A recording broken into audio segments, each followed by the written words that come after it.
बोलिए भारत माता की, भारत माता की, भारत माता की। मंच पर विराजमान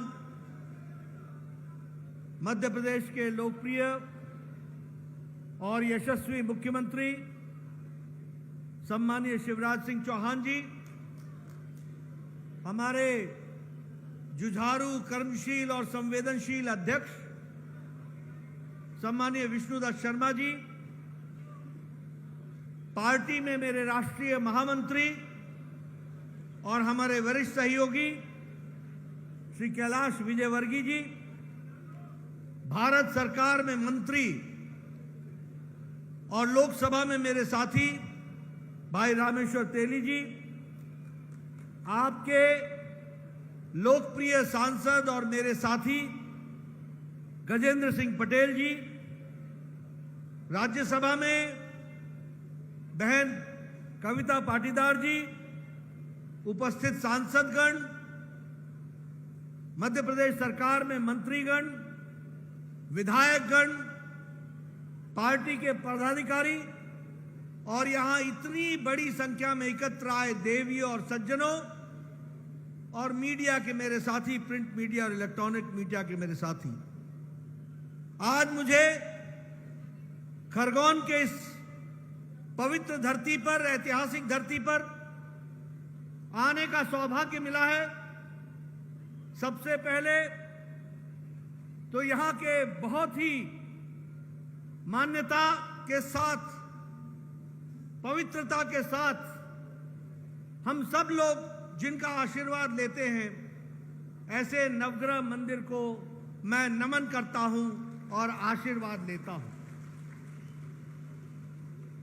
मां अहिल्या बाई का जो संस्कार की दृष्टि से, हमारी संस्कृति की रक्षा की दृष्टि से, और जिसे कहा जाए हिंदू पुनर्जागृत करने के लिए उन्होंने जो अपना जीवन लगाया, ऐसे मां अहिल्याबाई को भी मैं नमन करता हूं, आशीर्वाद लेता हूं। अभी अभी कैलाश जी रामचंद्र विट्ठल भाई बड़े जी की बात कर रहे थे।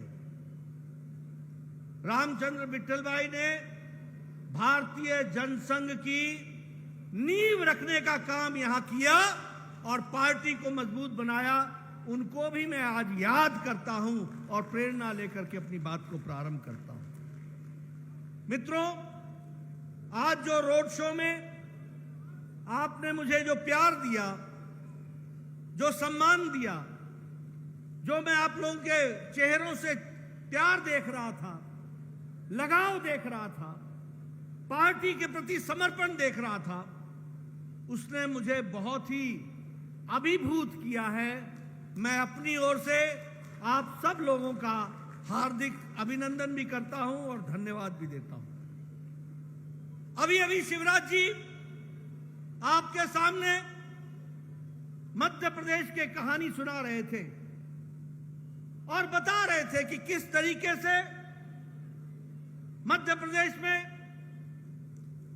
कमलनाथ की सरकार आई तो उन्होंने विकास की गंगा को कैसे अवरुद्ध किया, और उस अवरुद्ध के बाद जब दोबारा अपने शासन संभाला तो किस तरीके से आपने ये अविरल नर्मदा के तरीके से विकास की गंगा को आपने फिर से बढ़ाया। ये इसका आपने जीता जागता तस्वीर हमारे सामने रखी है।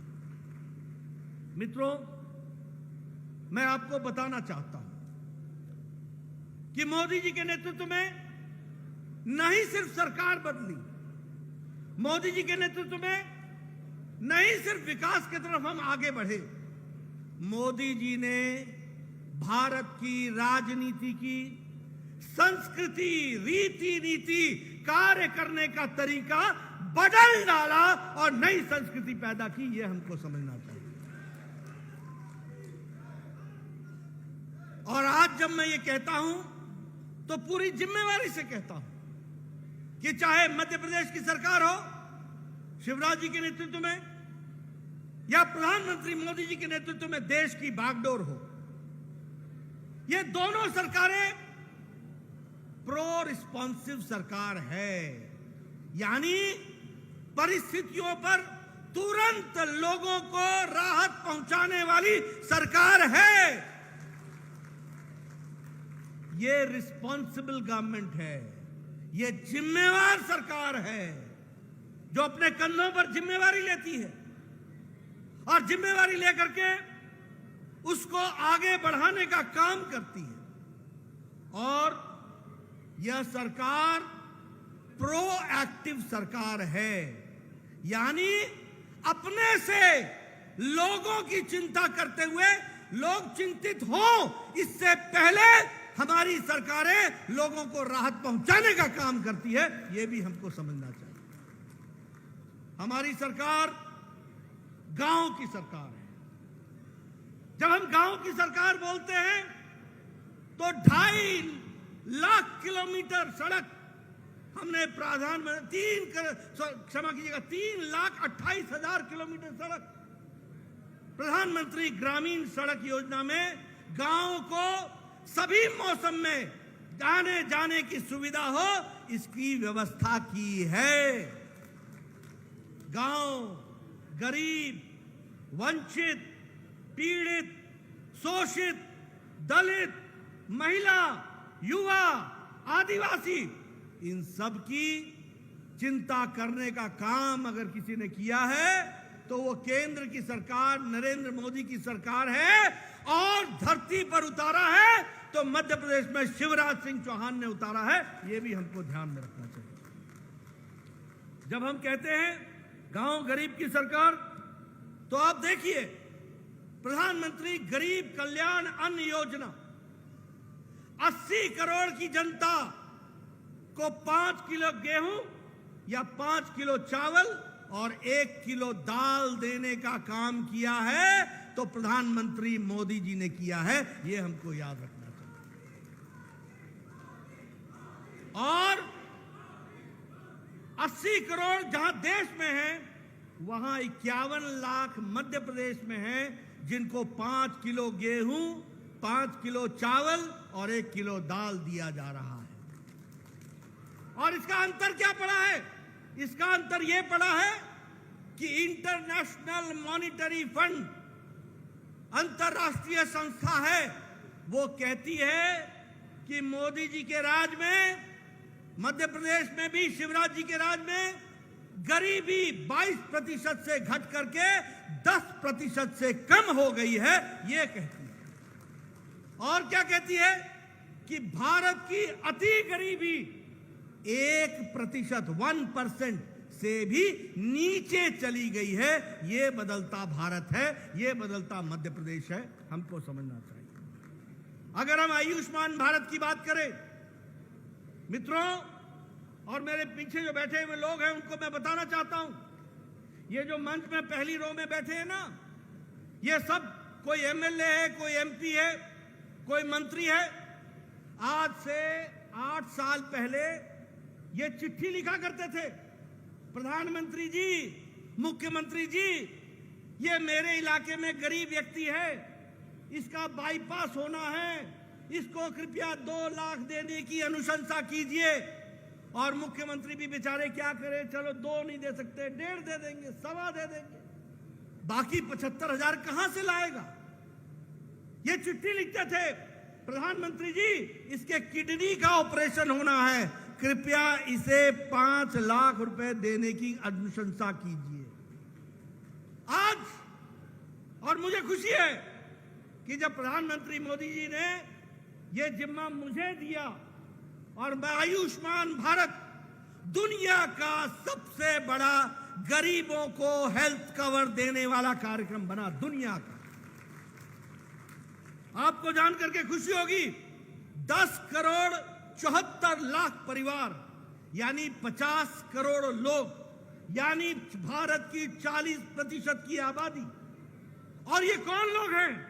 और मध्य प्रदेश के 83.5 यानी 83 लाख 50,000 लोगों परिवारों को आपने एलिजिबल किया आयुष्मान भारत में, और इनको मोदी जी ने हर साल प्रति वर्ष 5 लाख रुपए का हेल्थ कवर देने का काम किया। 5 लाख। अगर 2022 में 5 लाख मिल गया तो 2023 में नया 5 लाख आपके लिए तैयार खड़ा है और आप उसका इलाज करा सकते हैं। मैं आपको बताना चाहता हूं, ये जो 5 लाख रुपए दिया, किसको दिया? ये उनको दिया जाति के आधार पर नहीं, वर्ग के आधार पर नहीं, गरीबी के आधार पर, प्रोफेशन के आधार पर। और वहां लिखा हुआ है किसको मिलेगा?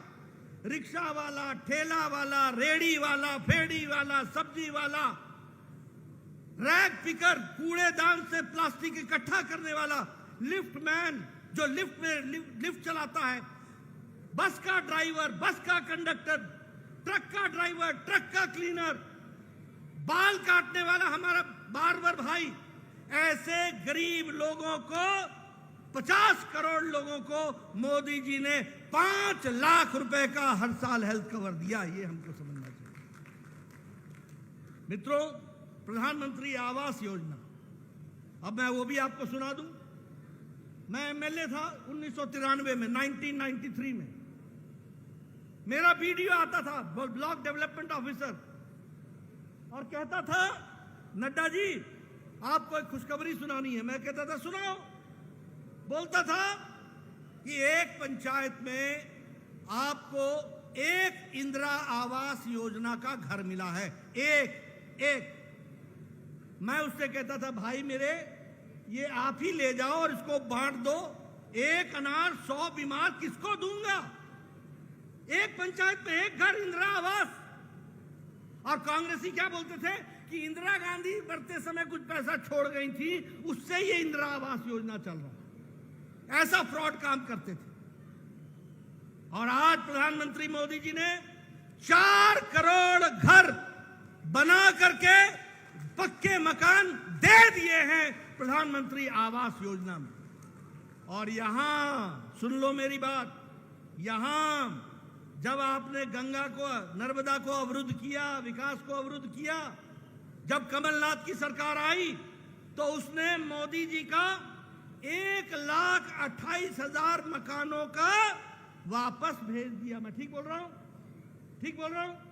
1,28,000 घर जो मध्य प्रदेश के गरीब लोगों को मिलने वाले थे। 2 कमरों का मकान, साथ में रसोई, साथ में गैस का चूल्हा, साथ में शौचालय, साथ में कोर्टयार्ड, और उस मकान का मालिक, मालकिन बनने वाली बहनें थी। 1,28,000 मकान कमलनाथ ने वापस किया था। बोलो, कमलनाथ अपराधी है कि नहीं है? अपराधी है कि नहीं? आपका हिस्सा इसने मारा कि नहीं मारा? आपका हिस्सा मारा कि नहीं मारा? गरीबों का हिस्सा मारा कि नहीं मारा? ऐसे लोगों को आप आने दोगे क्या? ऐसे लोगों को आप आने दोगे क्या? ये प्रधानमंत्री आवास योजना फिर से पूरी ताकत से मध्य प्रदेश की धरती पर लगेगी, और 1,28,000 तो क्या, 2,28,000 भी मकान बनेंगे और आगे बनेंगे और गरीबों को मिलेंगे। देखिए, शिवराज जी बता रहे हैं हमने 7 लाख मकान सैंक्शन कर दिए हैं, सैंक्शन। यह है बदलता मध्य प्रदेश, यह है बदलता भारत। एक तरफ हम थे, एक मकान एक पंचायत में, आज 4 करोड़, आज 7 लाख मकान, 38 लाख बन चुके हैं, 38 लाख बन चुके हैं। यह परिस्थिति आकर के खड़ी हुई है।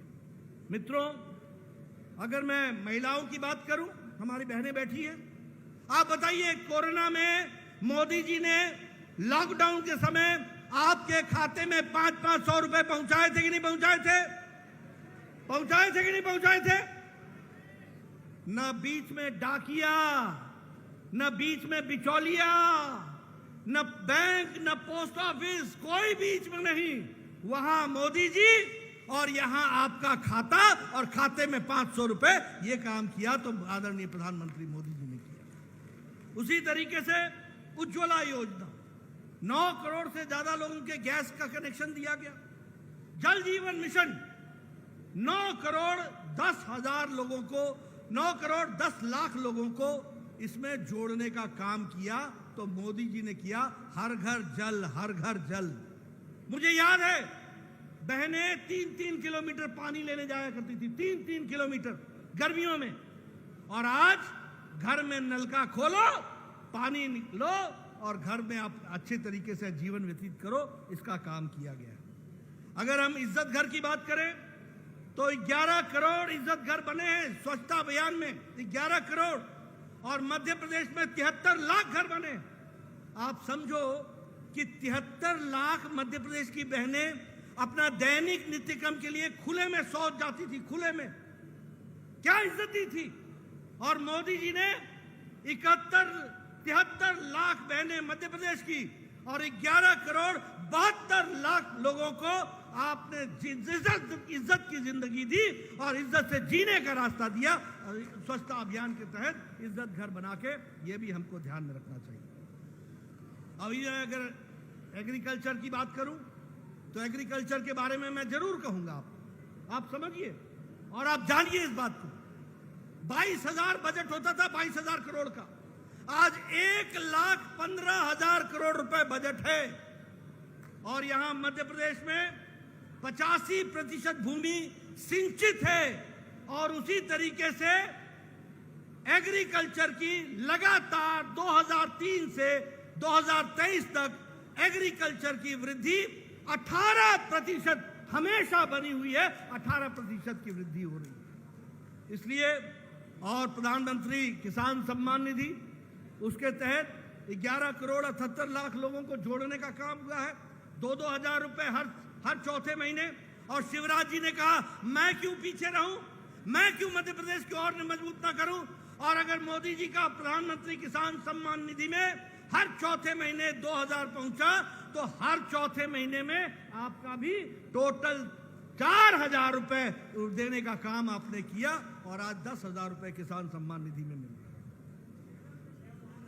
आपने 6 कर दिया, बता रहे हैं कि 6,000 कर दिया इन्होंने, 4,000 की जगह पर 6,000 कर दिया, ऐसा बता रहे हैं। आप देखिए यह है फर्क। एक तरफ कमलनाथ आपके मकान छीनता है और एक तरफ शिवराज सिंह आपको आपका हक का डबल देते हैं, दुगना देते हैं। इस बात को भी हमको समझना चाहिए। मित्रों, जब हम 9 साल के बदलाव की बात करते हैं तो याद करो 9 साल पहले क्या था। भारत भ्रष्टाचारी देशों में हमारा नाम शामिल था। 2G, 3G, 4G, कोल का घोटाला, कोयले का घोटाला, ऑगस्टा वेस्टलैंड का घोटाला, अलकतरा का घोटाला, कॉमनवेल्थ गेम का घोटाला और आदर्श स्कैम का घोटाला। यानी इन्होंने कोयला यानी जमीन के अंदर नहीं छोड़ा, जमीन पर नहीं छोड़ा और गगन में भी नहीं छोड़ा, तीनों लोक में भ्रष्टाचार किया। यह कांग्रेस पार्टी की सरकार थी।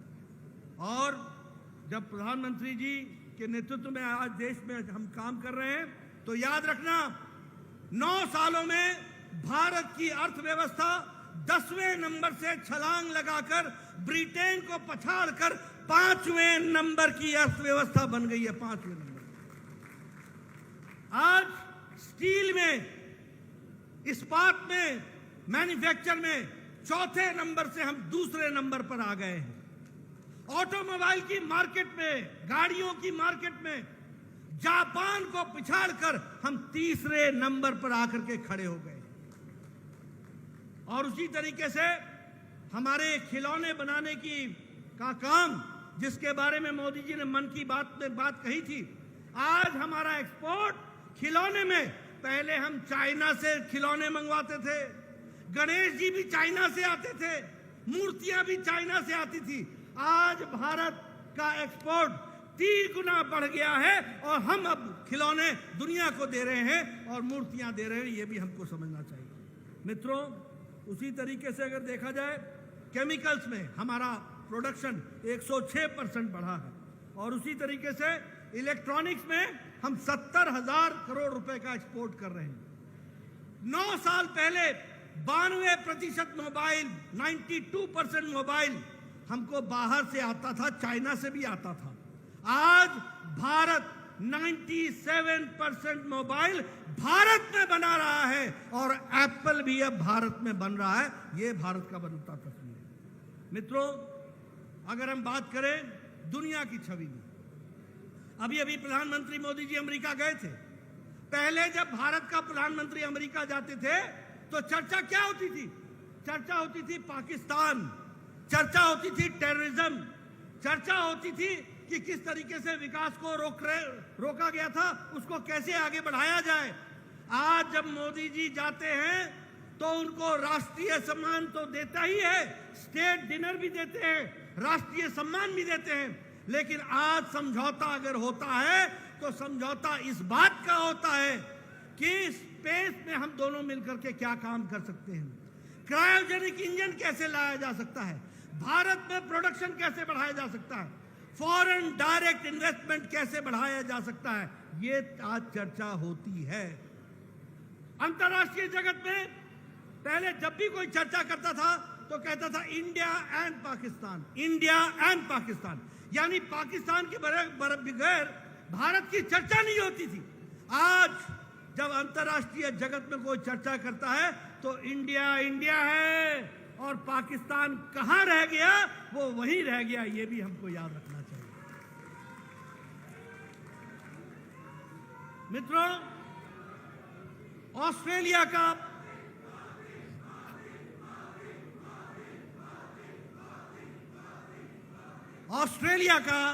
प्राइम मिनिस्टर कहता है, Modi ji you are the boss, आप हमारे बॉस हो। उसी तरीके से अगर हम देखें तो NSA, national security advisor USA का, वो कहता है Modi ji is the global leader. उसी तरीके से हमारे एक्स यूएसए के प्रेसिडेंट वो कहते हैं Modi ji you are the reformer in chief. और एलन मस्क कहता है I am fan of Modi ji, यानी you are the boss, you are the hero, you are the reformer in chief, we are your fan. और यहां Congress party के पेट में मरोड़ होता है, मरोड़। राहुल गांधी क्या कहते हैं और बाकी लोग क्या कहते हैं? कोई मोदी जी को नीच कह रहा है, कोई बिच्छू कह रहा है, कोई सांप कह रहा है, कोई अनपढ़ कह रहा है, कोई चाय वाला कह रहा है। ये भूल जाते हैं कि 140 करोड़ की जनता मोदी जी के साथ खड़ी है और उनको आगे बढ़ाने का काम है।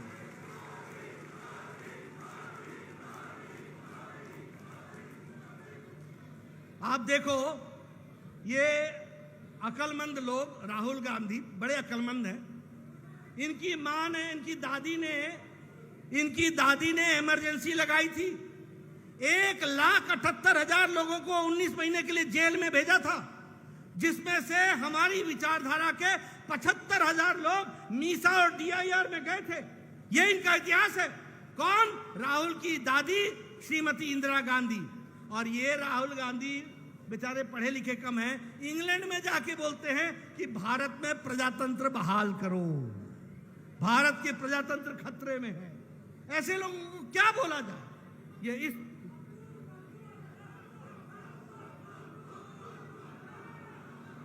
आप जरूर बोल सकते हैं। अब मैं भोपाल के विकास की कहानी सुनाना चाहता हूं। आप बताइए, वंदे भारत ट्रेन भोपाल से दिल्ली जा रही है कि नहीं जा रही है? जा रही है कि नहीं जा रही है? आप बताइए, भोपाल से इंदौर पर 3 दिन पहले शुरू हो गया कि नहीं हो गया वंदे भारत ट्रेन? आप बताइए, भोपाल से जबलपुर वंदे भारत ट्रेन चलने लगी कि नहीं लगी? ये मित्रों ट्रेन नहीं है, ये मध्य प्रदेश की विकास की, नए मध्य प्रदेश की कहानी है और विकास की कहानी है। ये आप समझ लें।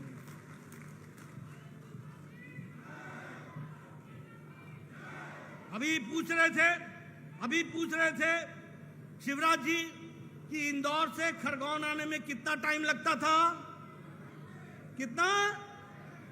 और अब 2-3 घंटे, 2 घंटे।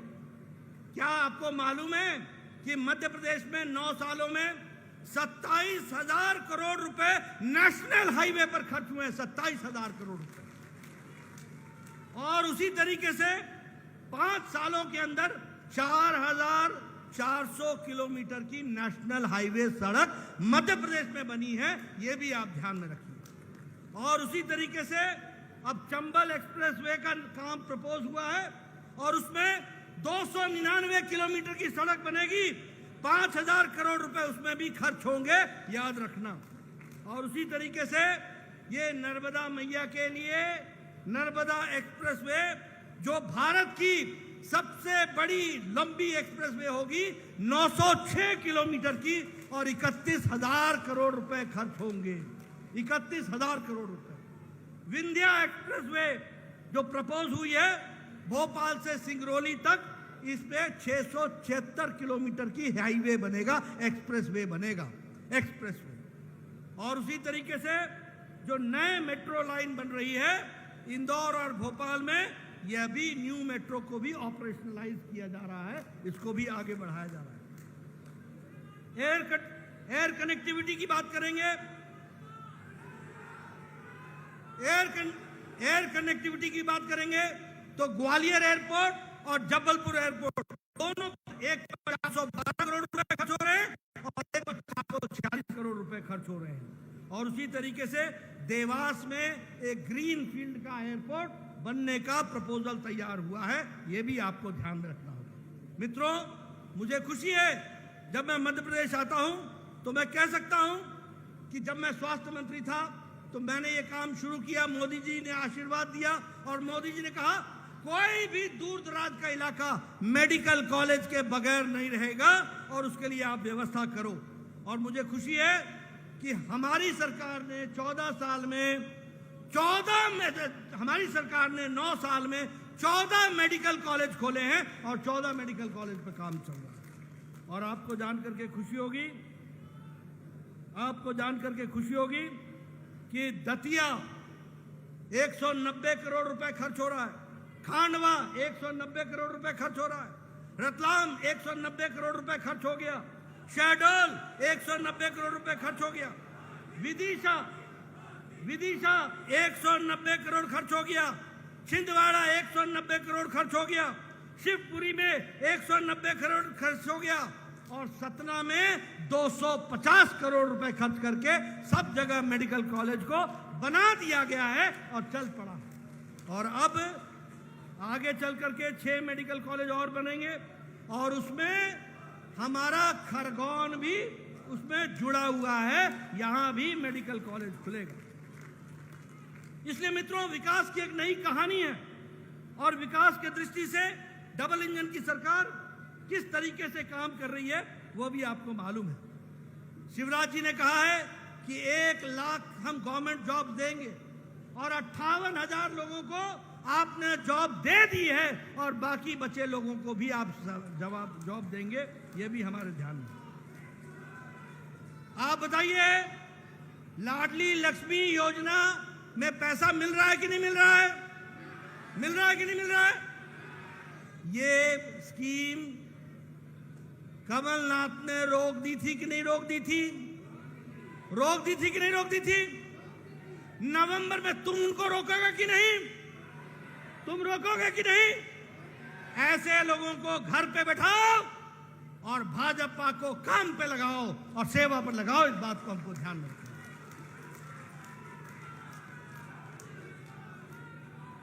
बताइए, लाडली बहना योजना पसंद आ रही है कि नहीं आ रही है? लाडली बहना योजना पसंद आ रही है कि नहीं आ रही है? आपके घरों में पोषण में फर्क पड़ रहा है कि नहीं पड़ रहा है? दूध खरीदने में सुविधा हो रही है कि नहीं हो रही है? पौष्टिक आहार खरीदने में सुविधा हो रही है कि नहीं हो रही है? घर में आपके पतिदेव भी आपको देखने के साथ साथ वो आपकी चिंता कर रहे हैं कि नहीं कर रहे हैं? ये लाडली बहना योजना में हमको देखने को मिला कि परिवार को मुख्य धारा में लाने में और परिवार के बच्चों की परवरिश में लाडली बहना योजना ने बहुत बड़ा योगदान किया है। इसके लिए मैं विशेष करके शिवराज जी को बधाई देना चाहता हूं। आप बताइए, ये भावांतर भुगतान योजना को रोक दिया था कि नहीं रोक दिया था? रोक दिया था कि नहीं रोक दिया था? अब फिर से चल पड़ी कि नहीं पड़ी? और सबसे ज्यादा भावांतर में रेट्स फार्मर को मिल रहे हैं कि नहीं मिल रहे हैं? मिल रहे हैं कि नहीं मिल रहे हैं? कमलनाथ आए तो रोक दे, शिवराज जी आए तो काम चल पड़े। अब आपने भी ध्यान रखना कि वो रुका रहे और ये चलते रहे, इसकी आपने चिंता कर लेनी, ये आपको ध्यान रखना। उसी तरीके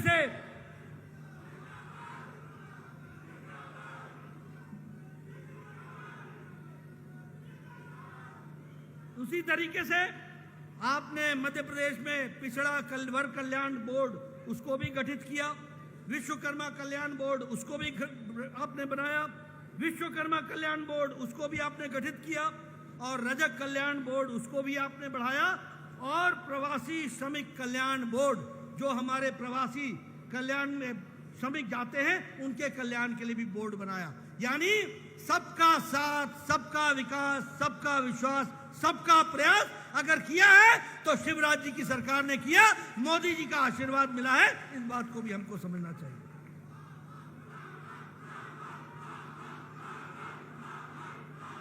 बाबा नहीं, मामा, मामा। और दूसरी बात मैं आपको बताना चाहता हूं कि एशिया का, आदरणीय प्रधानमंत्री जी ने एशिया का सोलर एनर्जी का सबसे बड़ा प्लांट 750 मेगावाट का अगर लगाया तो वह भी मध्य प्रदेश की धरती पर रीवा में लगाया और मध्य प्रदेश को आगे बढ़ाया।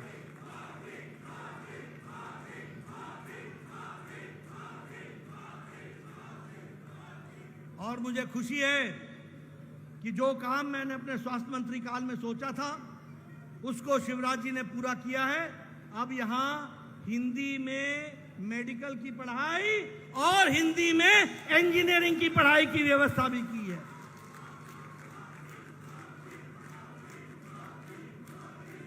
इसका फर्क क्या पड़ेगा?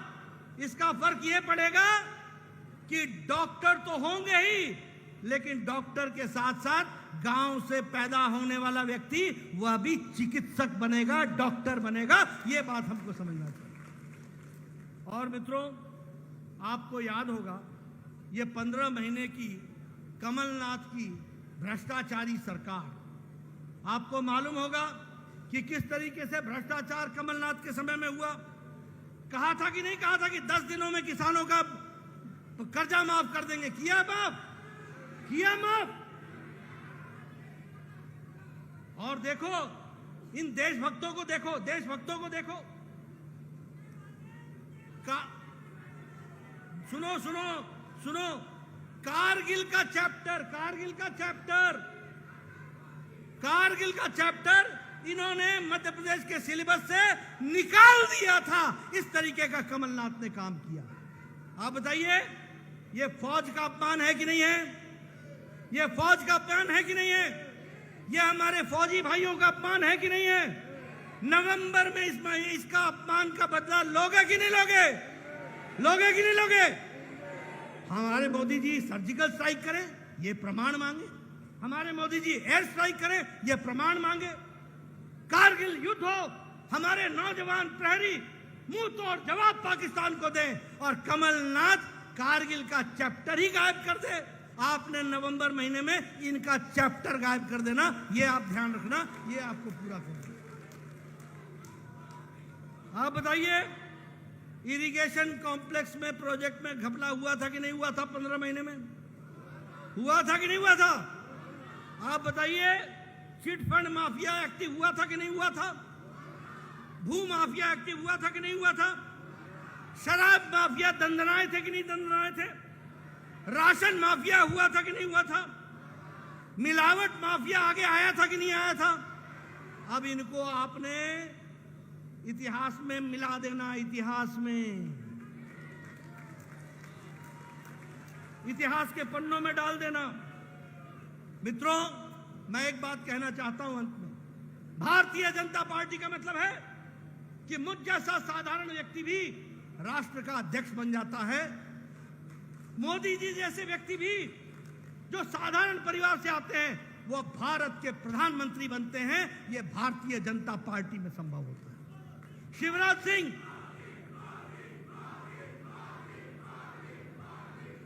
शिवराज सिंह ये अगर मुख्यमंत्री बनते हैं साधारण परिवार से आकर, ये भारतीय जनता पार्टी में ही संभव है।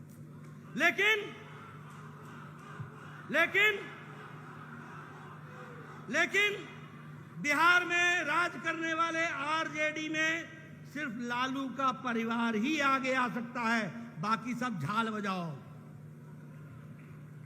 टीएमसी में ममता और उनका भतीजा ही आगे आ सकता है, बाकी सब झाल बजाओ।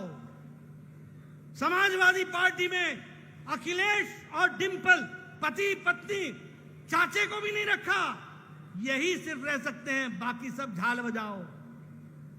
अगर आप बात करें केसीआर, केशव चंद्रशेखर राव तेलंगाना में, तो केसीआर का बेटा केटीआर, उसका दामाद, उसकी बेटी, होने वाला पोता, यही केसीआर है और कोई आगे नहीं आ सकता।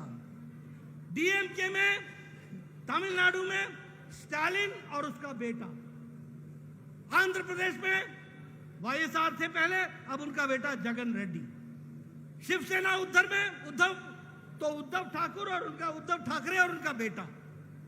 ये सब लोग परिवार की पार्टियां हैं और ये सेवा परिवार की कर रहे हैं। और मोदी जी जब आते हैं तो देश की सेवा करते हैं और देश को आगे ले जाते हैं।